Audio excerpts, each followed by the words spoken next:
Hi guys, ಒಂದೂರಲ್ಲಿ ರಾತ್ರಿ 9 ಗಂಟೆ ಆದ್ರೆ ಜನ್ಮ ಜನ್ಮಲ ಬಂಧಂ ಅಂತ ಒಂದು ಸೀರಿಯಲ್ ಪ್ರಸಾರ ಆಗ್ತಿರುತ್ತೆ. ಈ ಸೀರಿಯಲ್ ನ ಸ್ಪೆಷಾಲಿಟಿ ಏನಂದ್ರೆ, ಈ ಸೀರಿಯಲ್ ಶುರುವಾಗ್ತಿದ್ದಂಗೆ ಊರಲ್ಲಿರೋ ಹೆಂಗಸರೆಲ್ಲ ದೆವ್ವ ಹಿಡ್ದಂಗೆ ನಡ್ಕೋತಾರೆ. ಇದ್ರಿಂದ ಅವ್ರ ಗಂಡಂದ್ರಿಗೆಲ್ಲ ಡೈಲಿ 9 ಗಂಟೆ ಆದ್ರೆ ಸಾಕು ಭಯ ಶುರುವಾಗುತ್ತೆ.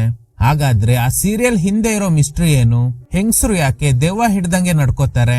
ಚಿತ್ರದ ಹೀರೋ ಹಾಗೇನೆ ಅವ್ನ ಫ್ರೆಂಡ್ಸ್ ಎಲ್ಲ ಸೇರ್ಕೊಂಡು ಹೇಗೆ ಈ ಮಿಸ್ಟ್ರಿನ ಸಾಲ್ವ್ ಮಾಡ್ತಾರೆ ಅನ್ನೋ ಕಥೆನ ಟ್ವಿಸ್ಟ್ ಅಂಡ್ ಟರ್ನ್ಸ್ ಜೊತೆಗೆ ಈಗ ನಮ್ ಜನರೇಷನ್ ನಲ್ಲಿ ಸೀರಿಯಲ್ಸ್ ಗೆ ಹೇಗೆ ಜನ ಅಡಿಕ್ಟ್ ಆಗಿದ್ದಾರೆ ಅನ್ನೋದನ್ನ ಸಖತ್ ಫನ್ ಆಗಿ ಹೇಳಿರ್ತಾರೆ. ಅಂದ ಹಾಗೆ ಚಿತ್ರದ ಹೆಸರು ಶುಭಂ. ರೀಸೆಂಟ್ಲಿ ತೆರೆ ಕಂಡಿದ್ದ ತೆಲುಗು ಮಿಸ್ಟ್ರಿ ಥ್ರಿಲ್ಲರ್ ಚಿತ್ರ. ಮೂವಿ ಸ್ಟಾರ್ಟಿಂಗ್ ನಲ್ಲಿ ಅಜ್ಜಿಗೆ ಹುಷಾರಿಲ್ಲ ಅಂತ ಎಲ್ರು ಅಳ್ತಾ ಇದ್ದಾರೆ. 9 ಗಂಟೆ ಆಗ್ತಿದ್ದಂಗೆ ಅಜ್ಜಿ ಟಿವಿ ಆನ್ ಮಾಡೋದಕ್ಕೆ ಹೇಳ್ತಾರೆ. ಅಂದ ಹಾಗೆ ಅಜ್ಜಿ ಈ ರೀತಿ ಮಲ್ಕೊಂಡಿರೋದಕ್ಕೆ ಕಾರಣ ಏನ್ ಗೊತ್ತಾ? ವರ್ಕೌಟ್ ಮಾಡ್ತಿರುವಾಗ ಕಾಲ್ ಜಾರಿ ಬಿದ್ಬಿಟ್ರಂತೆ. ಈಗ ಟಿವಿನಲ್ಲಿ ಜನ್ಮ ಜನ್ಮಲ ಬಂಧಂ ಅಂತ ಒಂದು ಸೀರಿಯಲ್ ಪ್ರಸಾರ ಆಗ್ತಿದೆ. ಈ ಸೀರಿಯಲ್ ನಲ್ಲಿ ಬರೋ ಹೀರೋಯಿನ್ ಗೆ ತುಂಬಾ ಟಾರ್ಚರ್ ಮಾಡ್ತಾ ಇರ್ತಾನೆ. ಹೀರೋಯಿನ್ ಹೆಸರು ಸೀತಾ. ಅವಳು ಬೆಳಗಿಂದ ಕಾಣಿಸ್ತಾ ಇಲ್ಲ. ಲೆಟರ್ ಬರ್ದಿಟ್ಟು ಹೋಗಿರ್ತಾಳೆ. ಆ ಲೆಟರ್ ಅಲ್ಲಿ ಏನಿದೆ, ನನ್ಗೋಸ್ಕರ ಹುಡುಕ್ಬೇಡಿ ಅಂತ. ಇದನ್ ನೋಡಿ ಹೀರೋಗೆ ಶಾಕ್ ಆಗುತ್ತೆ. ಈ ಸೀರಿಯಲ್ ನೋಡ್ತಿದ್ದ ಅಜ್ಜಿ ಇಷ್ಟೊತ್ತು ಟಯರ್ಡ್ ಆಗಿ ಮಲ್ಕೊಂಡಿದ್ದವ್ರು ಈಗ ಎದ್ದು ಆ ಸೀರಿಯಲ್ ಹೀರೋಗೆ ಬೈತಾ ಇದ್ದಾರೆ. ಎಷ್ಟು ದಿನ ತಾನೇ ಕಥೆನ ಎಳ್ಕೊಂಡು ಹೋಗ್ತೀರಾ ಅಂತ. ಅಂದ ಹಾಗೆ ಸೀರಿಯಲ್ ನಲ್ಲಿ ಬರೋ ಹೀರೋ ಹೆಸರು ರಾಜಾಬಾಬು. ಕಟ್ ಮಾಡಿದ್ರೆ ಇವನೇ ಚಿತ್ರದ hero Srinivas, cable TV operator. ಹಾಗೇನೆ ಒಂದು ಲೋಕಲ್ ಚಾನೆಲ್ ನ ನಡೆಸ್ತಾ ಇರ್ತಾನೆ. ಇವನು ವೆಂಕಟೇಶ್, ಇದು ಅವನ್ ವೈಫ್ ಗಾಯತ್ರಿ. ಕಟ್ ಮಾಡಿ ಸಾಜನ್ ಹಾಗೇನೆ ಅವನ ಹೆಂಡತಿ ಆಗಿರೋ ಫರೀದನ ತೋರಿಸ್ತಾರೆ. ಶ್ರೀನಿವಾಸ್ಗೆ ವೆಂಕಟೇಶ್ ಹಾಗೂ ಶಾಜನ್ ಕಾಮನ್ ಫ್ರೆಂಡ್ಸ್ ಆಗಿರ್ತಾರೆ. ಶ್ರೀನಿವಾಸ್ಗೆ ಮದ್ವೆ ಫಿಕ್ಸ್ ಆಗಿದೆ. ಹುಡುಗಿ ಹೆಸರು ಅಲ್ಲಿ. ಇಬ್ರಿಗೂ ಇಷ್ಟ ಆಗಿದ್ರಿಂದ ಮದ್ವೆ ಡೇಟ್ ಫಿಕ್ಸ್ ಮಾಡ್ತಾರೆ. ಆದ್ರೆ ಶ್ರೀನಿವಾಸ್ ಅವ್ರ ತಾಯಿಗೆ ಹುಡುಗಿ ಇಷ್ಟ ಆಗಿಲ್ಲ. ಯಾಕಂದ್ರೆ ಹುಡುಗಿರಂದ್ರೆ ನಾಚಿಕೆ ಸ್ವಭಾವ ಇರ್ಬೇಕು. ಆದ್ರೆ ಇವಳು ಆತರ ಕಾಣಿಸ್ತಾ ಇಲ್ಲ. ಓದಿರೋ ಹುಡುಗಿರೋ ಹಂಗೆ ಇರ್ತಾರೆ. ನಾವೇ ಅಡ್ಜಸ್ಟ್ ಮಾಡ್ಕೋಬೇಕು, ನನ್ಗೆ ಅವಳಂದ್ರೆ ಇಷ್ಟ ಅಂತ ಶ್ರೀನಿವಾಸ್ ಹಠ ಹಿಡಿತಾನೆ. ಕಟ್ ಮಾಡಿದ್ರೆ ಕುಮಾರ್ ಅಲಿಯಾಸ್ ಡಿಶ್ ಕುಮಾರ್ ಜನರಿಗೆ ಹೇಳ್ತಾನೆ, ಕೇಬಲ್ ಟಿವಿನಲ್ಲಿ ಲಿಮಿಟೆಡ್ ಚಾನೆಲ್ಸ್ ಬರುತ್ತೆ, ಅದ್ರ ಬದಲು ಡಿಶ್ ಹಾಕ್ಸ್ಕೊಳ್ಳಿ, ತುಂಬಾ ಚಾನೆಲ್ ಗಳನ್ನ ನೋಡ್ಬೋದು ಅಂತ. ಇದನ್ ನೋಡಿ ಶ್ರೀನಿವಾಸ್ಗೆ ಕೋಪ ಬರುತ್ತೆ. ಈ ನನ್ ಮಗ ಡಿಶ್ ಮಾರಾಟ ಮಾಡ್ಬಿಟ್ರೆ ನಮ್ ಕೇಬಲ್ ಟಿವಿ ಬಿಸ್ನೆಸ್ ಗೆ ತೊಂದರೆ ಆಗುತ್ತೆ ಅಂತ. Cable TV cheap and best ಆಗಿರೋದ್ರಿಂದ ಜನ ಡಿಶ್ ಬಗ್ಗೆ ಅಷ್ಟಾಗಿ ತಲೆ ಕೆಡ್ಸ್ಕೊಳ್ಳೋದಿಲ್ಲ. ಶ್ರೀನಿವಾಸ್ಗೆ ಮದ್ವೆ ಫಿಕ್ಸ್ ಆಗಿರೋದ್ರಿಂದ ಹೊಸ ಟಿವಿ ಪರ್ಚೇಸ್ ಮಾಡ್ತಾನೆ. ಕಟ್ ಮಾಡಿದ್ರೆ ಶ್ರೀನಿವಾಸ್ಗೆ ಫ್ರೆಂಡ್ಸ್ ಆಗಿರೋ ವೆಂಕಟೇಶ್ ಹಾಗೂ ಶಾಜಾನ್ ಒಂದು ಟಿಪ್ಸ್ ಕೊಡ್ತಾರೆ. ಮಗ, ಮದ್ವೆ ಆದ್ಮೇಲೆ ಆಲ್ಫಾ ಮೇಲ್ ತರ ಇರ್ಬೇಕು. ಫಾರ್ ಎಕ್ಸಾಂಪಲ್, ನಿನ್ ವೈಫ್ ಹತ್ರ ಕಾಫಿ ಹೇಗ್ ಕೇಳ್ತೀಯಾ? ಒಲ್ಲಿ ಫ್ರೀ ಇದ್ರೆ ಕಾಫಿ ಮಾಡ್ಕೊಡ್ತೀಯಾ? ಹೀಗ್ ಕೇಳ್ತೀನಿ. ಅದೇ ನಾವ್ ಹೇಗ್ ಕೇಳ್ತೀವಿ ಗೊತ್ತಾ? ಕಾಫಿ ಅಂದ್ರೆ ಸಾಕು, ಅವಳು ತಂದು ಕೊಡ್ತಾ ಇರ್ಬೇಕು. ಫ್ರೀ ಇದ್ರೆ ಮಾಡ್ಕೊಡು, ಆ ಸೀನೇ ಇಲ್ಲ. ಆಗ ವೆಂಕಟೇಶ್, ಅವನಾದ್ರೂ ಕಾಫಿ ಅಂತ ಬಾಯ್ ಬಿಟ್ಟು ಕೇಳ್ತಾನೆ.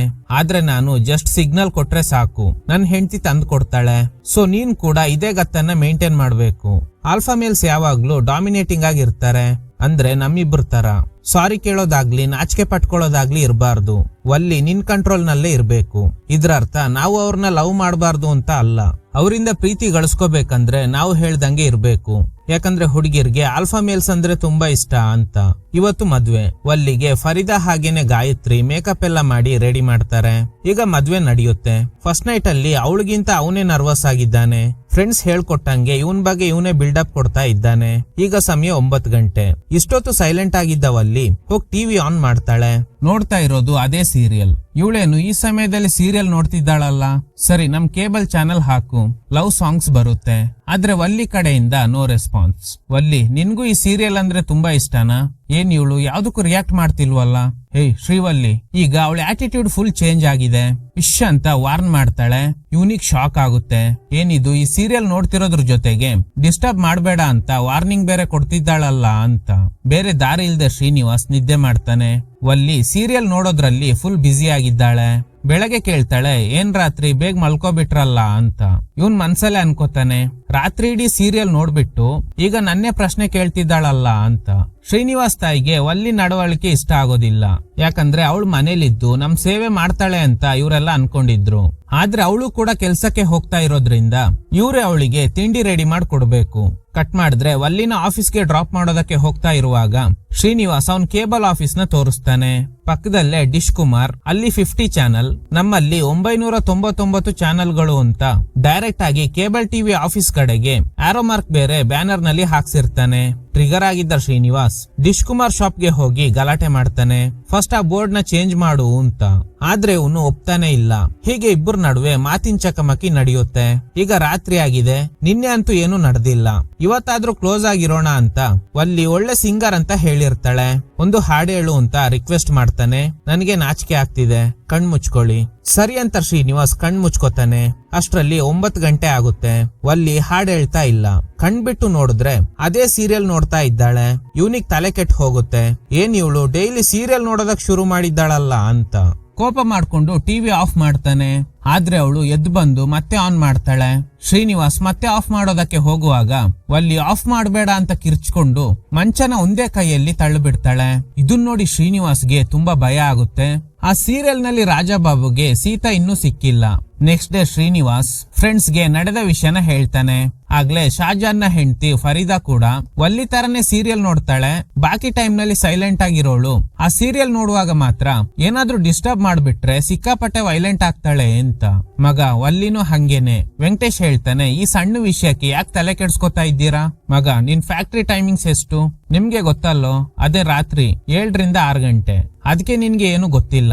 ಆ ಸೀರಿಯಲ್ ಶುರು ಆಗೋದು ರಾತ್ರಿ 9 ಗಂಟೆಗೆ. ಇವತ್ತು ರಜೆ ತಗೋ, ಕರೆಕ್ಟ್ ಆಗಿ 9 ಗಂಟೆಗೆ. ನಿನ್ಗೆ ಕಾಫಿ ಅಂದ್ರೆ ಇಷ್ಟ ಅಲ್ವಾ? ಕಾಫಿ ಕೊಡು ಅಂತ ಕೇಳು. ಕಾಫಿ ಕೊಟ್ರು ಅನ್ಕೋ ಎಲ್ಲ ನಾರ್ಮಲ್ ಅಂತ ಅರ್ಥ. ಸರಿ ಕಣ್ರೋ, ನೋಡೇ ಬಿಡೋಣ. ಕಟ್ ಮಾಡಿದ್ರೆ ರಾತ್ರಿ ಇವರಿಬ್ರು ವೆಂಕಟೇಶ್ ಮನೆ ಹತ್ರ ಹೋಗಿ ನೋಡ್ತಾ ಇದ್ದಾರೆ. ಎಲ್ಲ ನಾರ್ಮಲ್ ಆಗೇ ಇದೆ. ವೆಂಕಟೇಶ್ ಕಾಫಿ ಬೇಕು ಅಂತ ಸಿಗ್ನಲ್ ಮಾಡ್ತಾನೆ. ಅಷ್ಟ್ರಲ್ಲಿ 9 ಗಂಟೆ ಆಗಿದೆ. ನೋಡಿದ್ರೆ ಗಾಯತ್ರಿ ಕಾಫಿ ಕೊಡದೆ ಸೀರಿಯಲ್ ನೋಡೋದಕ್ಕೆ ಚೇರ್ ತಗೊಂಡು ಬರ್ತಾಳೆ. ಹೊರಗಡೆ ಇದ್ದ ಫ್ರೆಂಡ್ಸ್ ಸಿಗ್ನಲ್ ಕೊಡ್ತಾರೆ. ನೋಡ್ದ ಮಗ ಈಗ ಗೊತ್ತಾಯ್ತಾ ಅಂತ. ಅವ್ನ್ ಕಿರ್ಚಾಡಿದ್ರುನು ಗಾಯತ್ರಿ ಕಡೆಯಿಂದ ನೋ ರೆಸ್ಪಾನ್ಸ್. ಅವಳಿಗೆ ಸರಿಯಾಗಿ ಬೈತಾನೆ.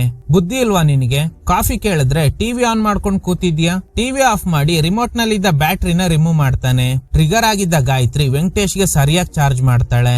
ಸಿಚುವೇಶನ್ ಅರ್ಥ ಮಾಡ್ಕೊಂಡಿದ್ದ ಫ್ರೆಂಡ್ಸ್ ಹೇಗೋ ಬ್ಯಾಟ್ರಿನ ಹುಡುಕಿ ಆ ಸೀರಿಯಲ್ ಪ್ರಸಾರ ಆಗೋ ಚಾನೆಲ್ ನ ಹಾಕ್ತಾರೆ.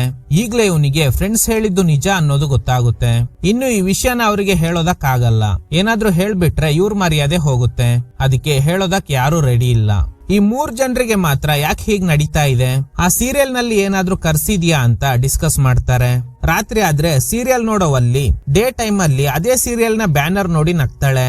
ಇದನ್ನೆಲ್ಲ ಯಾರಾದ್ರೂ ನೋಡ್ತಾರಾ ಅಂತ ಅಂದ್ರೂನು ಹೆಂಡ್ತಿರ್ ಮುಂದೆ ಏನು ನಡೆದೇ ಇಲ್ಲ ಅನ್ನೋ ತರ ಡ್ರಾಮಾ ಮಾಡ್ತಾರೆ.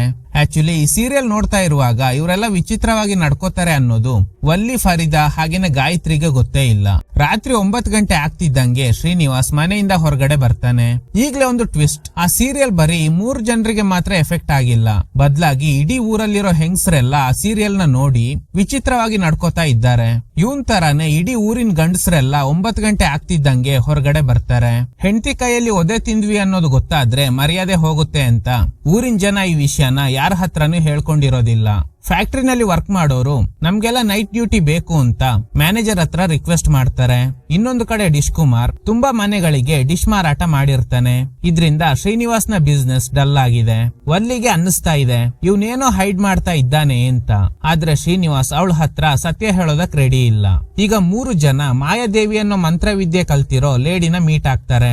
ನಡೀತಾ ಇರೋ ವಿಷಯನ ಹೇಳ್ದಾಗ ಮಾಯಾದೇವಿ, ಹೌದು ಖಂಡಿತ ಇಲ್ಲೊಂದು ಸಮಸ್ಯೆ ಇದೆ. ದೆವ್ವಗಳು ಯಾವಾಗ್ಲೂ ಒಂದೇ ಕೋರಿಕೆಗೋಸ್ಕರನೇ ಬರುತ್ತೆ ಅಂತ. ದೆವ್ವ ಹಿಡ್ದಿರೋ ನಿಮ್ ಹೆಂಡತಿರ್ ಕೂದಲನ್ನ ಕಟ್ ಮಾಡಿ ಈ ರಸಾಯನದಲ್ಲಿ ಮಿಕ್ಸ್ ಮಾಡಿ, ಆಗ ನಿಮ್ಗೆ ಆ ದೆವ್ವಗಳ ಬಗ್ಗೆ ಗೊತ್ತಾಗುತ್ತೆ ಅಂತ. ಈಗ 9 ಗಂಟೆ ಆಗಿದೆ. ಎಲ್ರು ಆ ಸೀರಿಯಲ್ ನೋಡ್ತಾ ಇದ್ದಾರೆ. ಈಗ ಹೇಗೆ ಇವ್ರುಗಳ ಕೂದಲು ಕಟ್ ಮಾಡೋದು ಅಂತ ಈ 3 ಜನಕ್ಕೆ ಭಯ ಆಗುತ್ತೆ. ಅದ್ರಲ್ಲೂ ಫರೀದಾ, ನೋಡು ಆ ನನ್ ಮಗ ಸೀತಾ ಅಲ್ಲೇ ಓಡಾಡ್ತಾ ಇದ್ರೂನು ಅವಳನ್ನ ನೋಡ್ದೆ ಯಾರ ಜೊತೆನೋ ಮಾತಾಡ್ತಿದ್ದಾನೆ ಅಂತ ಶಾಜಾನ್ ಜುಟ್ ಹಿಡಿದು ಟಾರ್ಚರ್ ಮಾಡ್ತಾಳೆ. ಕೊನೆಗೂ 3 ಜನ ಅವ್ರ ಹೆಂಡತಿರ್ ಕೂದಲನ್ನ ಕಟ್ ಮಾಡಿ ಮಾಯ ಕೊಟ್ಟಿದ್ದ ಲಿಕ್ವಿಡ್ ನಲ್ಲಿ ಮಿಕ್ಸ್ ಮಾಡ್ತಾರೆ. ಮಿಕ್ಸ್ ಮಾಡಿದ ತಕ್ಷಣ ಮನೆಯೆಲ್ಲ ಹೊಗೆ ತುಂಬಿಕೊಳ್ಳುತ್ತೆ. ಈಗ್ಲೇ ಇನ್ನೊಂದು ಟ್ವಿಸ್ಟ್ ರಿವೀಲ್ ಆಗುತ್ತೆ. ಅದೇನಂದ್ರೆ ಸತ್ತೋಗಿರೋ ಅಜ್ಜಿರು ಇವ್ರುಗಳ ದೇಹ ಸೇರ್ಕೊಂಡು ಡೈಲಿ ಸೀರಿಯಲ್ ನೋಡ್ತಾ ಇದ್ದಾರೆ ಅಂತ. ಇದ್ರಿಂದ ಇವ್ರಿಗೆಲ್ಲ ಶಾಕ್ ಆಗುತ್ತೆ. ಕಟ್ ಮಾಡಿದ್ರೆ ಈ 3 ಜನ ಡಿಸ್ಕಸ್ ಮಾಡ್ತಾ ಇದ್ದಾರೆ. ಬದುಕಿರೋವರೆಗೂ ಅದೇ ಸೀರಿಯಲ್ ನ ನೋಡ್ತಾ ಇದ್ರು. ಈಗ ಸತ್ ಮೇಲೂ ನಮ್ ಹೆಂಡತಿರ್ ದೇಹ ಸೇರ್ಕೊಂಡು ಮತ್ತೆ ನೋಡ್ತಿದ್ದಾರಲ್ಲ ಅಂತ.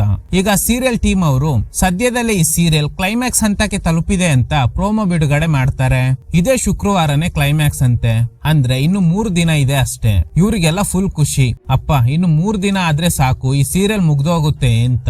ಸೊ ಇನ್ 3 ದಿನ ತಾನೇ ಆ ಸೀರಿಯಲ್ ಪ್ರಸಾರ ಆಗೋದು. ರಾತ್ರಿ 9 ಗಂಟೆ ಆದ್ರೆ ಇವರೇ ಆ ಸೀರಿಯಲ್ ನ ಹಾಕ್ತಾರೆ.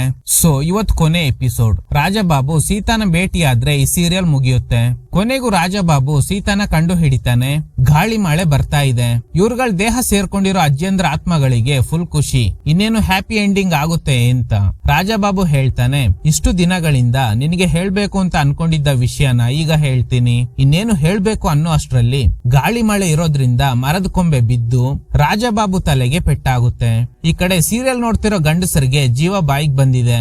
ಹ್ಯಾಪಿ ಎಂಡಿಂಗ್ ಕೊಟ್ಟು ಮುಗಿಸ್ತಾರೆ ಅನ್ಕೊಂಡ್ರೆ ಇದು ಕಂಟಿನ್ಯೂ ಆಗೋ ತರ ಕಾಣ್ತಿದ್ಯಲ್ಲ ಅಂತ ತಲೆಗ್ ಬಲವಾಗಿ ಪೆಟ್ಟಾಗಿದ್ರಿಂದ ರಾಜಬಾಬುಗೆ ಎಲ್ಲ ಮರ್ತ್ ಹೋಗಿದೆ. ಸೀತಾನ ನೋಡಿ ಯಾರ್ ನೀನು ಅಂತ ಕೇಳ್ತಾನೆ. ಇದ್ರಿಂದ ಇವ್ರಗಳ ದೇಹ ಸೇರ್ಕೊಂಡಿರೋ ಆತ್ಮಗಳಿಗೆ ಸಹಿಸ್ಕೊಳ್ಳೋದಕ್ಕೆ ಆಗ್ತಿಲ್ಲ. ಈ ಸೀರಿಯಲ್ ಇನ್ನು ಕಂಟಿನ್ಯೂ ಆಗುತ್ತೆ ಅಂತ ಹೇಳ್ತಾ ಇದ್ದಾರೆ. ಇದ್ರಿಂದ ಊರಲ್ಲಿರೋ ಗಂಡಸರಿಗೆ ತಲೆ ಕೆಟ್ಟು ಹೋಗುತ್ತೆ. ಕಟ್ ಮಾಡಿದ್ರೆ ಎಪಿಸೋಡ್ ನಂಬರ್ 2999. ರಾಜಬಾಬುಗೆ ಪಾಸ್ಟ್ ಎಲ್ಲ ಮರ್ತ್ ಹೋಗಿದೆ, ಆದ್ರೆ ಅವನಿಗೆ ಪೂರ್ತಿ ಮರ್ತ್ ಹೋಗಿಲ್ಲ.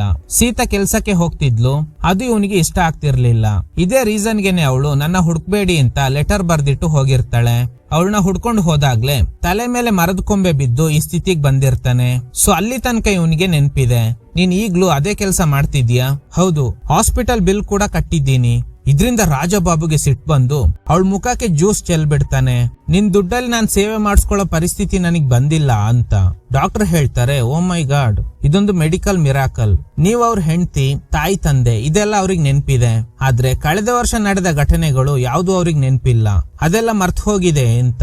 ಸೊ ಈಗ ಸೀತಾ ಅವನಿಗೆ ಎಲ್ಲ ನೆನ್ಪಾಗೋ ತರ ಮಾಡ್ಬೇಕು. ಈ ಎಪಿಸೋಡ್ ನೋಡಿ ಶಾಜಾನ್ ಹೇಳ್ತಾನೆ, ರಾಜಬಾಬು ಸೀತಾಗೆ ಟಾರ್ಚರ್ ಮಾಡೋಕೆ 300 ಎಪಿಸೋಡ್, ಇನ್ನು ಸೀತಾ ಅವನ್ನ ಬದಲಾಯಿಸೋದಕ್ಕೆ ಇನ್ನೊಂದು 300 ಎಪಿಸೋಡ್. ಸೊ ನಮ್ ಕತೆ ಮುಗೀತು ಅಂತ ಊರಲ್ಲಿರೋ ಗಂಡಸರೆಲ್ಲ ಮಾಯಾನ ಮೀಟ್ ಆಗಿ ಈ ಸಮಸ್ಯೆಗೆ ಪರಿಹಾರ ಕೇಳ್ತಾರೆ. ಮಾಯಾ ಹೇಳ್ತಿರೋ ಪ್ರಕಾರ ಇನ್ನು ಕೆಲವೇ ದಿನಗಳಲ್ಲಿ ರಕ್ತ ಪೌರ್ಣಮಿ ಬರುತ್ತೆ. ಇದ್ರಿಂದ ದೆವ್ವಗಳ ಶಕ್ತಿ ಜಾಸ್ತಿ ಆಗೋ ಸಾಧ್ಯತೆ ಇರುತ್ತೆ. ಇದಕ್ಕೆ ಪರಿಹಾರ ನಿಮ್ ಕೈಯಲ್ಲೇ ಇದೆ ಅಂತ. ಇವರಿಗೆಲ್ಲ ಏನು ಅರ್ಥ ಆಗ್ತಿಲ್ಲ. ಆ ದೆವ್ವಗಳಿಗೆ ಬೇಕಾಗಿರೋದು ಏನು? ಸೀರಿಯಲ್ ಅಲ್ವಾ? ಅದು ಎಂಡ್ ಆಗ್ಬಿಟ್ರೆ ಆ ದೆವ್ವಗಳೆಲ್ಲ ಸ್ವರ್ಗ ಸೇರ್ಕೊಳ್ಳುತ್ತೆ ಅಂತ. ಕಟ್ ಮಾಡಿದ್ರೆ ಒಂದಿನ ಶ್ರೀನಿವಾಸ್ ಕೆಳಗಡೆ ಮಲ್ಕೊಂಡಿರೋದ್ನ ವಲ್ಲಿ ನೋಡ್ತಾಳೆ. ಇವಳಿಗೆ ಏನ್ ಅನ್ನಿಸ್ತಾ ಇದೆ ಅಂದ್ರೆ, ನಾನು ಮನೆ ಕೆಲಸ ಮಾಡಿ ಇವ್ರ ತಾಯಿನ ನೋಡ್ಕೋತಾ ಇಲ್ಲ, ಅದಕ್ಕೇನೆ ಹೀಗ್ ಮಾಡಿರ್ಬೋದು ಅನ್ಕೊಂಡು ನೆಕ್ಸ್ಟ್ ಡೇ ಇಂದಾನೆ ಕ್ಲೀನ್ ಮಾಡೋದು, ಅಡುಗೆ ಮಾಡೋದು, ಹೀಗೆ ಒಂದೊಂದೇ ಕೆಲಸ ಮಾಡೋದಕ್ ಶುರು ಮಾಡ್ತಾಳೆ. ಅಡುಗೆ ಮಾಡುವಾಗ ಕೈ ಬೇರೆ ಸುಟ್ಕೋತಾಳೆ. ಏನಾದ್ರೂ ಇದ್ರೆ ಹೇಳಿ, ಮನೇಲಿ ಯಾರು ನನ್ ಜೊತೆ ಮಾತಾಡ್ತಾ ಇಲ್ಲ. ಶ್ರೀನಿವಾಸ್ ಎಲ್ಲ ಎಕ್ಸ್ಪ್ಲೈನ್ ಮಾಡ್ತಾನೆ. ಇಲ್ ನೋಡು, ಇಷ್ಟು ಸ್ಟ್ರಾಂಗ್ ಆಗಿರೋ ಟೈಲ್ಸ್ ಮೇಲೆ ಈ ಮಾರ್ಕ್ ಹೇಗ್ ಬಂತು ಗೊತ್ತಾ? ನೀನು ಒಂದೇ ಕೈಯಲ್ಲಿ ಈ ಮಂಚನ ತಳ್ಳಿದ್ರಿಂದಾನೇ ಈ ಮಾರ್ಕ್ ಬಂದಿದೆ. ನನ್ಗೆ ಅಷ್ಟೊಂದು ಸ್ಟ್ರೆಂತ್ ಇದೆಯಾ? ನೀವು ಸುಮ್ನೆ ಸುಳ್ಳು ಹೇಳ್ತಾ ಇದ್ದೀರಾ. ನೀನು ಅಂದ್ರೆ ಅದು ನೀನಲ್ಲ. ಈ ರೂಮ್ ನಲ್ಲಿ ಇದಕ್ಕೂ ಮುಂಚೆ ನಮ್ಮ ಅಜ್ಜಿ ಇದ್ರು, ಅವ್ರ ಆತ್ಮ ನಿನ್ನೊಳಗಡೆ ಸೇರ್ಕೊಂಡು ಸೀರಿಯಲ್ ನೋಡ್ಕೊಂಡು ಹೋಗ್ತಿದೆ. ವಲ್ಲಿ ಇದನ್ನೆಲ್ಲ ನಂಬೋದಕ್ ರೆಡಿನೇ ಇಲ್ಲ. ನಾನ್ ಸುಳ್ಳು ಹೇಳ್ತೀನ? ಇಡೀ ಊರಲ್ಲಿರೋ ಎಲ್ಲ ಹೆಂಗಸರು ಹೀಗೆ ಮಾಡ್ತಾ ಇದ್ದಾರೆ. ನೀನೇನು ಚಿಂತೆ ಮಾಡ್ಬೇಡ, ಎಲ್ಲಾ ಕಿತ್ತೋಗಿರೋ ಸೀರಿಯಲ್ ಇಂದಾನೆ ಅಂತ ಅವಳನ್ನ ತಬ್ಕೊಂಡು ಸಮಾಧಾನ ಮಾಡ್ತಾ ಇರುವಾಗ್ಲೇ ಇವ್ರ ಅಜ್ಜಿ ಆತ್ಮ ಇವಳ ದೇಹ ಸೇರ್ಕೊಂಡು ಸೀರಿಯಲ್ಗೆ ಬೈಬೇಡ ಅಂತ ಹೆದ್ರಿದ್ದ ಶ್ರೀನಿವಾಸ್ ಅಲ್ಲಿಂದ ಓಡೋಗ್ತಾನೆ. ಅವನು ಹೋದ್ಮೇಲೆ ಸೀರಿಯಲ್ ನೋಡ್ತಾ ಇದ್ದಾಳೆ. ಸೀರಿಯಲ್ ಮುಗೀತಿದ್ದಂಗೆ ನಾರ್ಮಲ್ ಆಗ್ತಾಳೆ. ಸೊ ಈಗ್ಲೇ ಶ್ರೀನಿವಾಸ್ ಹೇಳಿದ್ದು ನಿಜ ಅಂತ ಇವಳಿಗೆ ಗೊತ್ತಾಗುತ್ತೆ. ಇದ್ರ ಬಗ್ಗೆ ಫರೀದಾ ಹಾಗೇನೆ ಗಾಯತ್ರಿಗೂ ಹೇಳ್ತಾಳೆ. ಇವರಿಬ್ರಿಗೂ ಕೂಡ ರಾತ್ರಿ 9ರಿಂದ 9:30ವರೆಗೂ ಏನ್ ಮಾಡಿದ್ರು ಅನ್ನೋದು ನೆನ್ಪಿಲ್ಲ. ವಲ್ಲಿ ಇವ್ರಗಳ ದೇಹಕ್ಕೆ ಅಜ್ಜಿರಾತ್ಮ ಸೇರ್ಕೋತಾ ಇರೋ ವಿಷಯನ ಹೇಳ್ತಾಳೆ. ಈ ಕಡೆ ಶ್ರೀನಿವಾಸ್ ಫ್ರೆಂಡ್ಸ್ಗೆ ರಾತ್ರಿ ನಡೆದ ಘಟನೆ ಬಗ್ಗೆ ಹೇಳ್ತಾನೆ. ಹಾಗೇನೆ ಪೇರೆಂಟ್ಸ್ ಹತ್ರನು ಎಲ್ಲಾ ವಿಷಯ ಹೇಳ್ತಾನೆ. ಇವತ್ತು ರಕ್ತ ಪೌರ್ಣಮಿ. ಸೀರಿಯಲ್ ನೋಡ್ತಿರೋ ಆತ್ಮಗಳೆಲ್ಲ ಕಿರ್ಚಾಡ್ತಾ ಇದೆ. ಯಾಕಂದ್ರೆ ಸೀರಿಯಲ್ ನಲ್ಲಿ ರಾಜಬಾಬು ಸೀತಾಗೆ ಟಾರ್ಚರ್ ಮಾಡ್ತಾ ಇದ್ದಾನೆ. ಸೀರಿಯಲ್ ಮೇಲಿರೋ ಕೋಪಕ್ಕೆ ಹೆಂಡತಿರ್ ದೇಹ ಸೇರ್ಕೊಂಡಿರೋ ಆತ್ಮಗಳು ಗಂಡಂದ್ರ ಮೇಲೆ ಅಟ್ಯಾಕ್ ಮಾಡುತ್ತೆ. ಸೀತಾಗೆ ಏನಾದ್ರೂ ಆಯ್ತು ಅನ್ಕೋ, ನಿಮ್ಮನ್ನೆಲ್ಲ ಸಾಯಿಸ್ಬಿಡ್ತೀವಿ ಅಂತ. ಸೊ ಈಗ ಊರಲ್ಲಿರೋ ಗಂಡಸರೆಲ್ಲ ಡೇಂಜರ್ ನಲ್ಲಿ ಇದ್ದಾರೆ. ನೆಕ್ಸ್ಟ್ ಡೇ ಲೇಡೀಸ್ ಎಲ್ಲ ಮಾತಾಡ್ತಾ ಇದ್ದಾರೆ. ನಮ್ಮಿಂದ ನಮ್ ಗಂಡಂದ್ರಿಗೆ ತುಂಬಾ ಸಮಸ್ಯೆ ಆಗ್ತಿದೆ, ಆದ್ರೆ ಅವರು ಹೇಳ್ಕೊತಾ ಇಲ್ಲ ಅಷ್ಟೇ ಅಂತ. ಈಗ ಸೀರಿಯಲ್ ನಲ್ಲಿ ಹೀರೋ ಆಗಿರೋ ರಾಜಬಾಬು ಲೈವ್ ಶೋ ಮಾಡ್ತಾ ಇದ್ದಾನೆ. ಈಗ ವಲ್ಲಿ, ಫರೀದಾ ಹಾಗೇನೆ ಗಾಯತ್ರಿ ಕೂಡ ಆ ಶೋಗೆ ಕಾಲ್ ಮಾಡಿ ಮಾತಾಡ್ತಾರೆ. ಸೀತಾ ನಿಮ್ಗೋಸ್ಕರ ಅಷ್ಟೆಲ್ಲ ತ್ಯಾಗ ಮಾಡಿದ್ರೂನು ಯಾಕೆ ಅವಳಿಗೆ ಟಾರ್ಚರ್ ಮಾಡ್ತಾ ಇದ್ದೀರಾ? ರಾಜಬಾಬು ಹೇಳ್ತಿರೋ ಪ್ರಕಾರ ಈ ರೀತಿ ಸೀತಾಗೆ ಟಾರ್ಚರ್ ಮಾಡೋದಕ್ಕೆ ಶುರು ಮಾಡಿದ್ಮೇಲೆನೆ TRP ಜಾಸ್ತಿ ಆಗ್ತಿದೆಯಂತೆ. ಟ್ರಿಗರ್ ಆಗಿದ್ದ ಈ 3 ಜನ ರಾಜಬಾಬುಗೆ ಸರಿಯಾಗಿ ಬೈತಾರೆ. ಹುಡುಗಿರ್ಗೆ ರಫ್ ಅಂಡ್ ಟಫ್ ಆಗಿದ್ರೆ ಮಾತ್ರ ಇಷ್ಟ ಆಗುತ್ತೆ ಅಂತ ಯಾವನ್ ಹೇಳಿದ್ದು? ಮರ್ಯಾದೆಯಾಗಿ ಸೀತಾಗೆ ಟಾರ್ಚರ್ ಮಾಡೋದ್ನ ನಿಲ್ಸಿದ್ರೆ ಸರಿ, ಇಲ್ಲ ಅಂದ್ರೆ ನಿನ್ ಕತೆ ಅಷ್ಟೇ ಅಂತ. ರುಚಿಗೆದ್ದ ರಾಜಾಬಾಬು, ನನ್ಗೇನೆ ಬೈತಾ ಇದ್ದೀರಾ? ಇನ್ಮೇಲೆ ಸೀತಾಗೆ ನರ್ಕ ತೋರಿಸ್ತೀನಿ, ನಿಮ್ಮಿಂದ ಏನಾಗುತ್ತೋ ಮಾಡ್ಕೊಳ್ಳಿ, ನಾವು ಸ್ಕ್ರಿಪ್ಟ್ ನ ಚೇಂಜ್ ಮಾಡಲ್ಲ ಅಂತ. ಇವ್ರ ಏನ್ ಅನ್ಕೊಂಡಿದ್ರು ಅಂದ್ರೆ, ಸೀತಾಗೆ ಟಾರ್ಚರ್ ಮಾಡೋದ್ನ ನಿಲ್ಸಿದ್ರೆ ನಮ್ ಬಾಡಿಲಿ ಸೇರ್ಕೊಂಡಿರೋ ಆತ್ಮಗಳು ಸೈಲೆಂಟ್ ಆಗಿರುತ್ತೆ, ಇಲ್ಲ ಅಂದ್ರೆ ಇದ್ರಿಂದ ಗಂಡಂದ್ರಿಗೆ ಸಮಸ್ಯೆ ಆಗ್ತಿದೆ ಅಲ್ವಾ, ಅದಕ್ಕೇನೆ ರಿಕ್ವೆಸ್ಟ್ ಮಾಡಿದ್ರು. ಕಟ್ ಮಾಡಿದ್ರ ಶ್ರೀನಿವಾಸ್ ಒಂದು ಐಡಿಯಾ ಕೊಡ್ತಾನೆ. ಆ ಸೀರಿಯಲ್ ನಲ್ಲಿ ರಾಜಾಬಾಬು ಸೀತಾಗೆ ಟಾರ್ಚರ್ ಮಾಡ್ತಾ ಇರೋದ್ನ ನಿಲ್ಸಿ ಅವಳನ್ನ ಅಕ್ಸೆಪ್ಟ್ ಮಾಡ್ಕೊಂಡು ಹ್ಯಾಪಿ ಎಂಡಿಂಗ್ ಕೊಟ್ಬಿಟ್ರೆ ನಮ್ ಹೆಂಡತಿಯರ್ ದೇಹ ಸೇರ್ಕೊಂಡಿರೋ ಆತ್ಮಗಳು ಬಿಟ್ಟೋಗುತ್ತೆ. ಆದ್ರೆ ಸೀರಿಯಲ್ ಟೀಮ್ ನಮ್ ಮಾತನ್ನ ಕೇಳೋದಿಲ್ಲ. ಅದಕ್ಕೆ ನಾನೇ ಕೆಲವೊಂದು ಆರ್ಟಿಸ್ಟ್ ಗಳನ್ನ ಹೈರ್ ಮಾಡಿ ಅವ್ರ ಕೈಯಲ್ಲಿ ರಾಜಾಬಾಬು ಹಾಗೇನೆ ಸೀತಾ ಪಾತ್ರನ ಮಾಡಿಸ್ಬೇಕು. 2 ಎಪಿಸೋಡ್ ನಲ್ಲಿ ಸೀರಿಯಲ್ ಮುಗಿಬೇಕು. ನಾವು ಶೂಟ್ ಮಾಡೋ ಎಪಿಸೋಡ್ ನಲ್ಲಿ ರಾಜಾಬಾಬು ಸೀತಾನ ಅಕ್ಸೆಪ್ಟ್ ಮಾಡ್ಬೇಕು. ಹೀಗ್ ಮಾಡಿ ಹ್ಯಾಪಿ ಎಂಡಿಂಗ್ ಮಾಡ್ಬಿಡೋಣ. ಆಗ ಮಾತ್ರ ನಮ್ ಜೀವ ಹಾಗೇನೆ ನಮ್ ಹೆಂಡತಿರ್ ಸೇಫ್ ಆಗಿರ್ತಾರೆ. ಮೇಕಪ್ ನಲ್ಲಿ ಹೇಗಾದ್ರೂ ನಾವು ಹೈರ್ ಮಾಡೋ ಆರ್ಟಿಸ್ಟ್ ಗಳು ಸೀತಾ ಹಾಗೂ ರಾಜಾಬಾಬು ತರನೇ ಇರೋ ತರ ಸೆಟ್ ಮಾಡ್ಬೇಕು. ಆಗ್ಲೇ ಆತ್ಮಗಳು ನಂಬುತ್ತೆ. ಫ್ರೆಂಡ್ಸ್ ಕೇಳ್ತಾರೆ, ಸರಿ ಮಗ, ಮೇಕಪ್ ನಲ್ಲಿ ಹೇಗೋ ಮ್ಯಾನೇಜ್ ಮಾಡ್ತೀಯಾ? ಈಗ ನಾವು ಶೂಟ್ ಮಾಡೋ ಸೀರಿಯಲ್ ಹಾಗೇನೆ ಆಲ್ರೆಡಿ ಪ್ರಸಾರ ಆಗ್ತಿರೋ ಒರಿಜಿನಲ್ ಸೀರಿಯಲ್ ಹೇಗೆ ಒಂದೇ ಸಮಯಕ್ಕೆ ಪ್ರಸಾರ ಆಗೋದಕ್ ಸಾಧ್ಯ? ಅದ್ರ ಬಗ್ಗೆ ಚಿಂತೆ ಮಾಡಬೇಡ. ಒಂದು ಟ್ರಿಕ್ ಇದೆ, ಅದ್ರ ಮೂಲಕ ಕರೆಕ್ಟ್ ಆಗಿ 9 ಗಂಟೆಗೆ ಎಲ್ರ ಮನೇಲೂ ಒರಿಜಿನಲ್ ಸೀರಿಯಲ್ ಬದಲು ನಾವು ಶೂಟ್ ಮಾಡಿರೋ ಸೀರಿಯಲ್ ಪ್ರಸಾರ ಆಗೋ ತರ ಮಾಡ್ತೀನಿ. ಆತ್ಮಗಳಿಗೆ ಏನ್ ಬೇಕಂದ್ರೆ ಸೀತಾ ಹಾಗೂ ರಾಜಾಬಾಬು ಒಂದಾಗ್ಬೇಕು. ಸೊ ನಾವು ಅದನ್ನ ಮಾಡಿ ಶುಭಂ ಅಂತ ಎಂಡ್ ಕಾರ್ಡ್ ಹಾಕ್ಬಿಟ್ರೆ ಆತ್ಮಗಳೆಲ್ಲ ಸ್ವರ್ಗ ಸೇರ್ಕೊಳ್ಳುತ್ತೆ. ನೋಡಿ, ನಮ್ಗೆ ಬೇರೆ ದಾರಿ ಇಲ್ಲ. ಒರಿಜಿನಲ್ ಸೀರಿಯಲ್ ಮೇಕರ್ಸ್ಗೆ ಇದನ್ನೆಲ್ಲ ಹೇಳಿ ಸ್ಕ್ರಿಪ್ಟ್ ನ ಚೇಂಜ್ ಮಾಡ್ಸೋದಕ್ ಆಗಲ್ಲ. ಸಿನಿಮಾ ಮೇಲೆ ಕ್ರೇಜ್ ಇರೋ ಇಬ್ಬರನ್ನ ಕರೆಸ್ತಾರೆ, ಒಬ್ಬ ಕ್ಯಾಮರಾಮನ್, ಇನ್ನೊಬ್ಬ ಡೈರೆಕ್ಟರ್. ಅವ್ರಿಬ್ರಿಗೆ ಆ ಒರಿಜಿನಲ್ ಸೀರಿಯಲ್ ನ ಪ್ಲೇ ಮಾಡಿ ತೋರಿಸ್ತಾರೆ. ಊರಲ್ಲಿ ನಡೀತಾ ಇರೋ ಸಮಸ್ಯೆ ಬಗ್ಗೆ ಹೇಳ್ದೆ, ಇದೇ ಕತೆನ ನಾವು 2 ಎಪಿಸೋಡ್ ನಲ್ಲಿ ಎಂಡ್ ಮಾಡ್ಬೇಕು. ನಮ್ ಊರಿನ ಜನಕ್ಕೆ ಈ ಒರಿಜಿನಲ್ ಸೀರಿಯಲ್ ಇಷ್ಟ ಆಗ್ತಿಲ್ಲ ಅಂತ ಇವರು ಕೂಡ ಒಪ್ಕೋತಾರೆ. ಈಗ ಇವರೇ ಡೂಪ್ಲಿಕೇಟ್ ರಾಜಾಬಾಬು, ಇವಳು ಸೀತಾ. ಈಗ ಶೂಟಿಂಗ್ ಶುರು ಆಗುತ್ತೆ. ಈಗ ಶ್ರೀನಿವಾಸ್ ಟ್ರಿಕ್ ಯೂಸ್ ಮಾಡಿ ಕರೆಕ್ಟ್ ಆಗಿ 9 ಗಂಟೆಗೆ ಒರಿಜಿನಲ್ ಸೀರಿಯಲ್ ಬದಲು ಇವ್ರು ಶೂಟ್ ಮಾಡಿರೋ ಸೀರಿಯಲ್ ಪ್ರಸಾರ ಆಗೋ ತರ ಮಾಡ್ತಾನೆ. ಈಗ ದೆವ್ವಗಳು ನಂಬೇಕು ಅಷ್ಟೇ.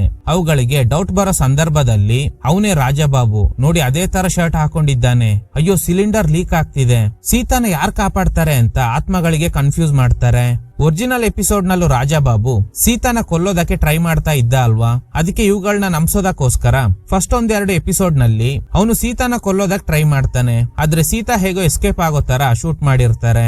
ಇದರಿಂದ ದೆವ್ವಗಳಿಗೆ ಫುಲ್ ಖುಷಿ. ಕಟ್ ಮಾಡಿದ್ರೆ ದೆವ್ವಗಳಿಗೆನೆ ಟೋಪಿ ಹಾಕ್ಬಿಟ್ವಿ ಅಂತ ಇವರೆಲ್ಲ ಹ್ಯಾಪಿಯಾಗಿದ್ದಾರೆ. ಈಗ ಊರಿನ ಜನ, ನೀವೆಲ್ಲ ನಮ್ಗೋಸ್ಕರ ಸೀರಿಯಲ್ ಕತೆನೆ ಚೇಂಜ್ ಮಾಡಿದ್ದೀರಾ. ಸೊ ನಮ್ಮಲ್ಲಿ ತುಂಬಾ ಜನ ಡಿಶ್ ನ ಹಾಕ್ಸಿದ್ರು, ಅದನ್ನೆಲ್ಲ ಕಿತ್ತು ಬಿಸಾಕಿ ಮತ್ತೆ ನೀವು ಕೇಬಲ್ ನ ಫಿಕ್ಸ್ ಮಾಡಿ ಅಂತ. ಯಾಕಂದ್ರೆ ಡಿಶ್ ಹಾಕ್ಸಿರೋರ್ ಮನೇಲಿ ಮಾತ್ರ ಒರಿಜಿನಲ್ ಸೀರಿಯಲ್ ಪ್ರಸಾರ ಆಗ್ತಿದೆ. ಈಗ ಡಿಶ್ ಹಾಕ್ಸಿದವರೆಲ್ಲ ರಿಮೂವ್ ಮಾಡಿ ಮತ್ತೆ ಕೇಬಲ್ ಕನೆಕ್ಷನ್ ನ ಮಾಡಿಸ್ಕೋತಾರೆ. ಈಗ ರಾಜಾಬಾಬು ಸೀತಾನ ಕೊಲ್ಲೋಕೆ ಟ್ರೈ ಮಾಡ್ತಿರೋ ತರ, ಅಂದ್ರೆ ಒರಿಜಿನಲ್ ಸೀರಿಯಲ್ ನಲ್ಲಿ ಏನ್ ನಡೀತಾ ಇದೆಯೋ ಅದನ್ನ ಇವರು ಕೂಡ ಕಾಪಿ ಮಾಡ್ತಾ ಇದ್ದಾರೆ ಅಲ್ವಾ. ಈಗ ಬಲವಾದ ಕಾರಣ ಇಲ್ದೆ ಒಂದೇ ಸಲ ರಾಜಾಬಾಬು ಸೀತಾನ ಅಕ್ಸೆಪ್ಟ್ ಮಾಡೋದಕ್ ಆಗಲ್ಲ. ಹಾಗೇನಾದ್ರೂ ಮಾಡಿದ್ರೆ ಆ ದೆವ್ವಗಳಿಗೆ ಡೌಟ್ ಬರುತ್ತೆ. ಅದಕ್ಕೆ ಪ್ಲಾನ್ ಏನಂದ್ರೆ, ರಾಜಾಬಾಬುಗೆ ಸೀತಾ ಕೆಲ್ಸಕ್ಕೆ ಹೋಗೋದು ಇಷ್ಟ ಇಲ್ಲ. ಸೊ ಅವಳು ಕೆಲ್ಸಕ್ಕೆ ಹೋಗೋದ್ನ ನಿಲ್ಸಿ ಅವ್ನ್ ಸೇವೆ ಮಾಡ್ಕೊಂಡು ಇರೋ ತರ ಶೂಟ್ ಮಾಡಿ ನೆಕ್ಸ್ಟ್ ಎಪಿಸೋಡ್ ನಲ್ಲಿ ಇಬ್ರು ಒಂದಾಗೋ ತರ ಮಾಡ್ಬಿಟ್ರೆ ಆಯ್ತು ಅಂತ. ಈಗ ಇವತ್ತಿನ ಎಪಿಸೋಡ್ ನಲ್ಲಿ ಸೀತಾ, ನಾನು ಇನ್ಮೇಲೆ ಕೆಲ್ಸಕ್ಕೆ ಹೋಗಲ್ಲ, ನಿಮ್ ಸೇವೆ ಮಾಡ್ಕೊಂಡು ಇರ್ತೀನಿ ಅಂತ. ಈ ದೆವ್ವಗಳಿಗೆ ಇದು ಇಷ್ಟ ಆಗೋದಿಲ್ಲ. ಇವ್ರಿಗೆಲ್ಲ ತಲೆ ಕೆಟ್ಟು ಹೋಗುತ್ತೆ, ಏನಿದು ಬ್ಯಾಕ್ ಫೈರ್ ಆಗೋಯ್ತಲ್ಲ ಅಂತ. ಈ ಆತ್ಮಗಳು ಹೇಳ್ತಿರೋ ಪ್ರಕಾರ ಸೀತಾ ಅವಳು ಇಷ್ಟಪಡೋ ಕೆಲ್ಸನ ಮಾಡ್ಬೇಕು, ರಾಜಾಬಾಬುಗೋಸ್ಕರ ಅವಳು ಬದ್ಲಾಗ್ಬಾರ್ದು. ಆದ್ರೆ ರಾಜಾಬಾಬು ಅವಳನ್ನ ಅಕ್ಸೆಪ್ಟ್ ಮಾಡ್ಬೇಕು ಅಂತ. ಕಟ್ ಮಾಡಿದ್ರೆ ರಾತ್ರಿ ಆತ್ಮಗಳು ಓವರ್ ಸೀನ್ ಕ್ರಿಯೇಟ್ ಮಾಡಿದ್ರಿಂದ ಫರೀದಾ, ಗಾಯತ್ರಿ ಹಾಗೂ ವಲ್ಲಿಗೆ ಸಣ್ಣ ಪುಟ್ಟ ಗಾಯಗಳಾಗಿದೆ. ಅವ್ರಿಗೆಲ್ಲ ಟ್ರೀಟ್ಮೆಂಟ್ ಕೊಡಿಸ್ತಾರೆ. ಈಗ ಈ 3 ಜನ ಗಂಡಂದ್ರಿಗೆ ಬೈತಾರೆ, ನಿಮ್ಗೆ ನಮ್ಮಿಂದ ಇಷ್ಟೆಲ್ಲ ಸಮಸ್ಯೆ ಆಗ್ತಾ ಇದ್ರೂನು ಯಾಕೆ ಸುಮ್ನೆ ಇದ್ರಿ ಅಂತ. ಗಂಡಂದ್ರು ಹೆಂಡತಿರ ಹತ್ರನೇ ಸೊಲ್ಯೂಷನ್ ಕೇಳ್ತಾರೆ. ಹೇಗಾದ್ರೂ ಕೊನೆ ಎಪಿಸೋಡ್ ನಲ್ಲಿ ರಾಜಾಬಾಬು ಹಾಗೂ ಸೀತಾ ಒಂದಾಗ್ಬೇಕು, ಅದಕ್ಕೆ ಬಲವಾದ ಕಾರಣ ಹೇಳಿ ಅಂತ. ಸೊ ಈಗ ಹೆಂಡತಿರ್ ಕೊಟ್ಟಿರೋ ಪ್ಲಾನ್ ಪ್ರಕಾರ ಲಾಸ್ಟ್ ಎಪಿಸೋಡ್ ನ ಶೂಟ್ ಮಾಡ್ತಾರೆ. ಸಂಜೆ ಇನ್ನೇನು ಶೂಟ್ ಮಾಡಿರೋ ಎಪಿಸೋಡ್ ಸ್ಟಾರ್ಟ್ ಆಗೋ ಸಮಯದಲ್ಲಿ ಟಿವಿ ನಲ್ಲಿ ಬಬಲ್ ಬರ್ತಾ ಇದೆ. ಟೈಮ್ ಬೇರೆ 9 ಗಂಟೆ ಆಗ್ತಾ ಬಂತು. ಎಲ್ರಿಗೂ ಗಾಬರಿ ಆಗುತ್ತೆ. ಆ ದೆವ್ವಗಳು ಬಂದ್ರೆ ಗಂಡಂದ್ರ ಕತೆ ಅಷ್ಟೇ.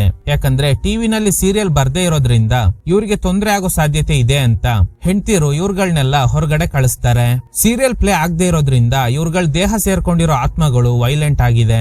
ಹೆದ್ರಿದ್ದ ಈ 3 ಜನ ಕೇಬಲ್ ಆಫೀಸ್ಗೆ ಬಂದು ನೋಡಿದಾಗ ಈ ಡಿಶ್ ಕುಮಾರ್ ಇದ್ದಾನಲ್ಲ, ಅವನು ಟ್ರಾನ್ಸ್ಮಿಟರ್ ನ ಕಳ್ತನ ಮಾಡಿರ್ತಾನೆ. ಅದರಿಂದನೇ ಬಬಲ್ಸ್ ಬರ್ತಾ ಇದೆ ಅನ್ನೋದು ಗೊತ್ತಾಗುತ್ತೆ.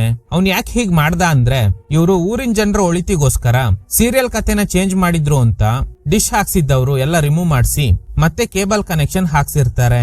ಇದರಿಂದ ಟ್ರಿಗರ್ ಆಗಿದ್ದ ಡಿಶ್ ಕುಮಾರ್ ಕೇಬಲ್ ಟಿವಿ ಆಫೀಸ್ಗೆ ನುಗ್ಗಿ ಟ್ರಾನ್ಸ್ಮಿಟರ್ ನ ಎತ್ಕೊಂಡು ಹೋಗಿರ್ತಾನೆ. ಈಗ ಟ್ರಾನ್ಸ್ಮಿಟರ್ ಬಾಕ್ಸ್ ಇಲ್ದೆ ಇವ್ರು ಶೂಟ್ ಮಾಡಿರೋ ಎಪಿಸೋಡ್ ಗಳನ್ನ ಟೆಲಿಕಾಸ್ಟ್ ಮಾಡೋದಕ್ಕಾಗಲ್ಲ. ಈಗ ಶ್ರೀನಿವಾಸ್ ಒಂದು ಐಡಿಯಾ ಮಾಡ್ತಾನೆ. ಮನೇಲಿದ್ದ ಟಿವಿನೆಲ್ಲ ಹೊರಗಡೆ ಎತ್ಕೊಂಡ್ ಬಂದು ಒಂದ್ ಕಡೆ ಇಟ್ಟು ಜೋರಾಗಿ ಸೌಂಡ್ ಬರೋ ತರ ಸೌಂಡ್ ಸಿಸ್ಟಮ್ ನ ರೆಡಿ ಮಾಡ್ತಾರೆ. ಇಲ್ಲೇ ಇವರು ಶೂಟ್ ಮಾಡಿದ್ದ ಎಪಿಸೋಡ್ ನ ಪ್ಲೇ ಆಗೋ ತರ ಮಾಡಿ ಜೋರಾಗಿ ಸೌಂಡ್ ಇಡ್ತಾರೆ. ಯಾಕಂದ್ರೆ ಮನೆ ಒಳಗಡೆ ಟ್ರಾನ್ಸ್ಮಿಟರ್ ಬಾಕ್ಸ್ ಇಲ್ದೇ ಇರೋದ್ರಿಂದ ಅಲ್ಲಿ ಪ್ಲೇ ಮಾಡೋದಕ್ಕಾಗಲ್ಲ. ಶಬ್ದ ಕೇಳಿ ದೆವ್ವ ಸೇರ್ಕೊಂಡಿರೋ ಎಲ್ಲ ಹೆಂಗಸರು ಹೊರಗಡೆ ಬರ್ತಾರೆ. ಕೊನೆ ಎಪಿಸೋಡ್ ಏನಂದ್ರೆ, ತಲೆ ಮೇಲೆ ಮರದ ಕೊಂಬೆ ಬಿದ್ದು ರಾಜಾಬಾಬು ಹಾಸ್ಪಿಟಲ್ ನಲ್ಲಿ ಅಡ್ಮಿಟ್ ಆಗಿರ್ತಾನೆ ಅಲ್ವಾ, ಅದೇ ಸೀನ್ ನ ರೀಕ್ರಿಯೇಟ್ ಮಾಡಿರ್ತಾರೆ. ಈಗ ಹಾಸ್ಪಿಟಲ್ ಇಂದ ಡಿಸ್ಚಾರ್ಜ್ ಆಗುವಾಗ ರಾಜಾಬಾಬು ಬಿಲ್ ಪೇ ಮಾಡೋದಕ್ಕೆ ಬಂದಾಗ ಸೀತಾ ಆಲ್ರೆಡಿ ಪೇ ಮಾಡಿದ್ದಾಳೆ ಅಂತ ಹೇಳಿದಾಗ, ಸೀತಾ ಕಟ್ಟಿರೋ ದುಡ್ಡನ್ನ ಅವಳಿಗೆ ವಾಪಸ್ ಕೊಡಿ, ನಾನೇ ಬಿಲ್ ಪೇ ಮಾಡ್ತೀನಿ ಅಂತ. ಆಗ ಡಾಕ್ಟರ್ ಹೇಳ್ತಾರೆ, ದುಡ್ಡೇನೋ ಪೇ ಮಾಡ್ತೀಯಾ, ಆದ್ರೆ ರಕ್ತನ ವಾಪಸ್ ಕೊಡೋದಕ್ಕೆ ಆಗುತ್ತಾ? ನಿನ್ ತಲೆಗೆ ಪೆಟ್ಟಾಗಿ ಬ್ಲಡ್ ಲಾಸ್ ಆಗಿದ್ರಿಂದ ಸೀತಾನೇ ನಿನ್ಗೆ ಬ್ಲಡ್ ಕೊಟ್ಟು ನಿನ್ ಜೀವ ಉಳಿಸಿದ್ಲು ಅಂತ. ಸೊ ರಾಜಾಬಾಬುಗೆ ತನ್ನ ತಪ್ಪಿನ ಅರಿವಾಗಿ ಸೀತಾನ ಅಕ್ಸೆಪ್ಟ್ ಮಾಡ್ತಾನೆ. ನೀನು ನನ್ ಪ್ರಾಣನ ಉಳಿಸ್ಬಿಟ್ಟೆ, ಆದ್ರೆ ನಾನು ನಿನ್ ಪ್ರಾಣನೇ ತೆಗಿಯೋದಕ್ಕೆ ಹೊರಟಿದ್ದೆ. ಇವತ್ತಿಂದ ನಿನ್ಗೆ ಒಳ್ಳೆ ಗಂಡನಾಗಿರ್ತೀನಿ, ನಿನ್ಗೆ ಇಷ್ಟ ಆಗೋ ಕೆಲ್ಸನೇ ಮಾಡು ಅಂತ. ಸೊ ಹೀಗೆ ಹ್ಯಾಪಿ ಎಂಡಿಂಗ್ ಕೊಟ್ಟಿದ್ರಿಂದ ಈ ಆತ್ಮಗಳೆಲ್ಲ ಸ್ವರ್ಗ ಸೇರ್ಕೊಳ್ಳುತ್ತೆ. ನೆಕ್ಸ್ಟ್ ಡೇ ನೈಟ್ ಡಿಶ್ ಕುಮಾರ್ ಬರ್ತಾನೆ. ಅಣ್ಣ, ಏನು ಬೇಜಾರ್ ಮಾಡ್ಕೋಬೇಡಿ, ತಪ್ಪು ಮಾಡ್ಬಿಟ್ಟೆ. ನಮ್ಮ ಅಜ್ಜಿ ಈಗ ನನ್ನ ವೈಫ್ ಬಾಡಿ ಸೇರ್ಕೊಂಡು ಸೀರಿಯಲ್ ಹಾಕು ಅಂತಿದೆ, ನೀನೇ ನನ್ಗೆ ಹೆಲ್ಪ್ ಮಾಡ್ಬೇಕು ಅಂತ. ಏನಾಗಿದೆ ಅಂದ್ರೆ, ಆ ದಿನ ಇವನು ಟ್ರಾನ್ಸ್ಮಿಟರ್ ಬಾಕ್ಸ್ ನ ಕಿತ್ತು ಬಿಸಾಡ್ದಾಗ ವರ್ಕೌಟ್ ಮಾಡ್ತಿದ್ದೆ ಇವ್ರ ಅಜ್ಜಿ ತಲೆಗೆ ಬಿದ್ದು ಅವರು ಸತ್ತೋಗಿರ್ತಾರೆ. ಸೊ ಅವರು ಫೈನಲ್ ಎಪಿಸೋಡ್ ನ ನೋಡಿಲ್ಲ. ಅದಕ್ಕೆ ಈಗ ಇವನು ಹೆಂಡತಿ ದೇಹ ಸೇರ್ಕೊಂಡಿದೆ. ಇದ್ರೊಂದಿಗೆ ಈ ಚಿತ್ರ ಎಂಡ್ ಆಗುತ್ತೆ. Okay guys, thanks for watching. ಈ ತರದ ಥ್ರಿಲ್ಲಿಂಗ್ ವಿಡಿಯೋಗಳಿಗಾಗಿ ನಮ್ಮ ಸಿನಿಮಾ ಫ್ಯಾಕ್ಟ್ಸ್ ಚಾನೆಲ್ ನ ತಪ್ಪದೆ ಸಬ್ಸ್ಕ್ರೈಬ್ ಮಾಡಿ. ಪಕ್ಕದಲ್ಲಿರೋ ಬೆಲ್ ಐಕನ್ ನ ಪ್ರೆಸ್ ಮಾಡಿ ಆಲ್ ನೋಟಿಫಿಕೇಶನ್ ಗಳನ್ನ ಆನ್ ಮಾಡಿ ಇಟ್ಕೊಳ್ಳಿ.